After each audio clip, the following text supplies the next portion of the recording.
Mula naman kay George Bandola, malalaman natin ang pinakahuling kaganapan sa Bureau of Internal Revenue kung saan mga kababayang magpapafile ng kanilang income tax returns. Magandang hapon sa iyo, George.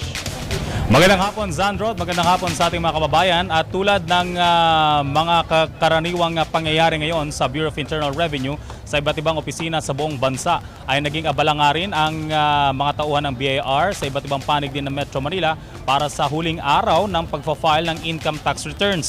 Inikot ng PTV ang bahagi ng Revenue Region 5 sa Caloocan na siyang may hawak ng Kamanava o ang Caloocan, Malabon, Navotas at Valenzuela area hanggang sa ilang mga bayan ng lalawigan ng Bulacan.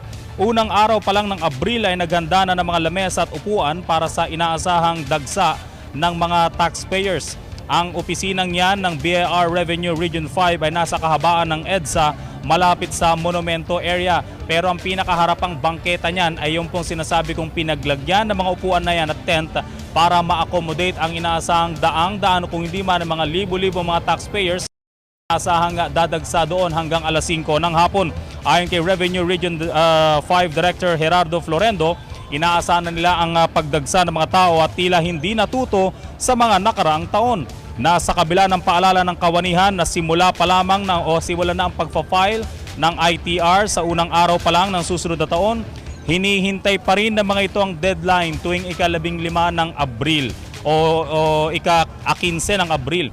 Nagpaalala naman si Caloocan RDO Albino Galanza na walang extension ang ITR filing at matapos ang deadline, papatawanan ng penalty at surcharge ang mga late filers. Ayon kina Florendo at Galanza, bukod sa mga regular offices ng BIR na itinalagang tumanggap ng mga ITR, inatasan na rin ang mga bangko na magbukas hanggang alas 5 ng hapon ngayong araw. Ito po ay base na rin sa isang memorandum na inilabas ni BIR Commissioner Kim Cinto Henares na nagsasabing ang lahat ng mga bangkong tumatanggap ng mga ITR payments ay kinakailangan magbukas alas 5 ng hapon.